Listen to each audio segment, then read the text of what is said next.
आगामी निवडणुकांमध्ये विरोधकांचा सुपडा साफ करा, केंद्रीय गृहमंत्री अमित शहांचं पदाधिकाऱ्यांना आवाहन। राज्यात ट्रिपल इंजिन सरकार हवं, शहांचं वक्तव्य। खासगी जागेवर भाजपचं मुख्यालय बनतंय, विरोधकांच्या आरोपांना मुख्यमंत्री देवेंद्र फडणवीसांचं प्रत्युत्तर। भाजप काचेच्या घरात राहत नाही, सर्व नियम पाळून जागा खरेदी केल्याचं दिलं स्पष्टीकरण।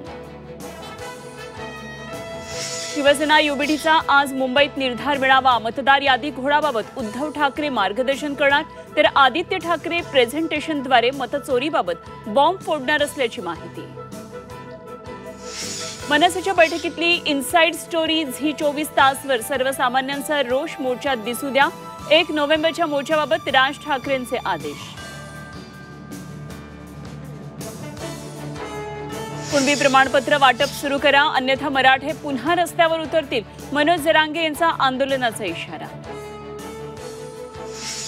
रायगडमध्ये शिवसेना राष्ट्रवादीत जुंपली, शांतपणे ऐकतोय याचा अर्थ आम्ही हतबल नाही, वेळ येईल तेव्हा दुप्पट वेगानं प्रतिकार करतो, सुनील तटकरेंचा शिवसेनेला थेट इशारा।